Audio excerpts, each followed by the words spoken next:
بسم اللہ والحمد للہ والصلاة والسلام علی رسول اللہ اما بعد۔ درود ابراہیمی کے بعد چند دعائیں جو مسنون ہیں ان میں سے ایک دعا نکل پڑی، اللہم انی اعوذ بک من عذاب القبر، اور ایک دعا یہ ہے اللہم انی ظلمت نفسی ظلما کثیرا۔ یہ دعا سیدنا ابوبکر صدیق رضی اللہ عنہ یہ روایت کرتے ہیں کہ درود ابراہیمی کے بعد نبی اسلام نے مجھے دعا سکھائی کہ میں یہ پڑھا کروں۔ تو نبی اسلام نا ابو بکر کہتے ہیں کہ علمنی دعاء ادعو بہ فی صلاتی، اے اللہ کے نبی اسلام مجھے کوئی دعا سکھائیں جو میں نماز میں پڑھا کروں۔ تو نبی اسلام نے ابو بکر کو یہ دعا سکھائی کہ ابو بکر کہہ اللہم انی ظلمت نفسی ظلما کثیرا، اللہم اے اللہ انی بے شک میں ظلمت میں نے ظلم کیا، نفسی اپنے آپ پر، بے شک میں نے اپنے آپ پر ظلم کیا، ظلماً کثیرا بہت زیادہ ظلم، یعنی جس کی کوئی حد ہی نہیں، میں نے اپنی جان پر بہت زیادہ ظلم کیا۔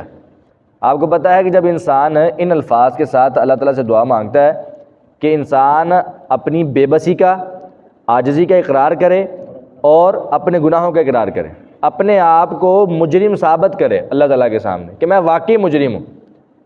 حالانکہ آدم علیہ السلام سے وہ چھوٹی سی جو غلطی ہوئی، انہوں نے دعا کیا کی تھی؟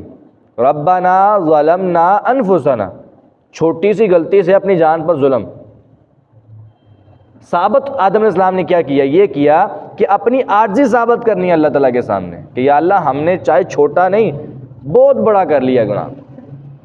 تو یہ سب سے پہلی یہ بات ہے کہ اپنے گناہوں کا اقرار کرنا ہے کہ یا اللہ ہم نے اپنی جانوں پر بہت زیادہ ظلم کیا ہے۔ وَلَا يَغْفِرُ الذُّنُوبَ، اور نہیں معاف کر سکتا گناہوں کو، الا مگر انتا تو ہی، تیرے علاوہ کوئی گناہوں کو معاف نہیں کر سکتا۔ اتنے زیادہ گناہ ہیں کہ کوئی بھی معاف نہیں کر سکتا سوائے تیرے۔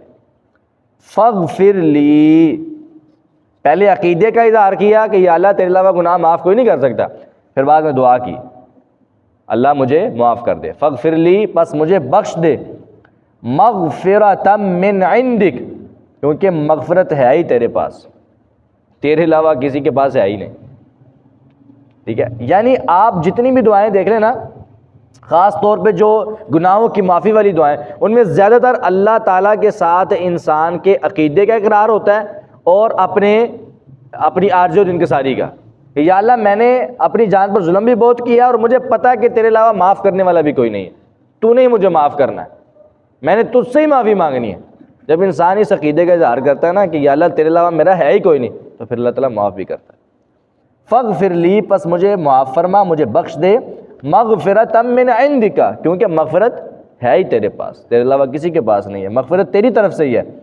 وارحمنی، اور مجھ پر رحمت نازل فرما، انکا بے شک تو، انتا تو ہی، دو مرتبہ، تو مراد کیا ہوگا؟ صرف تو، الغفور بے حد بخشنے والا، الرحیم نہایت رحم والا، تیرے علاوہ کوئی نہیں ہے۔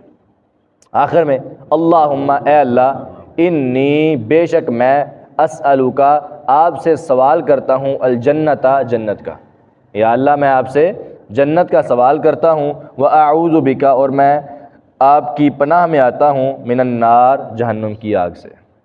ٹھیک ہے، انسان، نبی اسلام کی حدیث ہے کہ انسان اگر 3 مرتبہ جنت کا سوال کرے تو جنت خود دعا کرتی ہے کہ یا اللہ اس کو جنت دے دے۔ ٹھیک ہے، اور اگر انسان 3 مرتبہ جہنم کی آگ سے پناہ مانگے تو جہنم خود دعا کرتی ہے کہ یا اللہ اس کو جہنم کی آگ سے بچا لے۔ تو انسان کو نماز میں بھی یہ دعا جو ہے وہ کرنی چاہیے۔ ٹھیک ہے، 3 دفعہ پڑھ سکتے ہیں۔ اس کے بعد سلام، السلام علیکم ورحمۃ اللہ، سلام ہو تم پر اللہ کی رحمت ہو، یہ انسان دائیں طرف اور بائیں طرف۔ ٹھیک ہے، نماز الحمدللہ مکمل ہو۔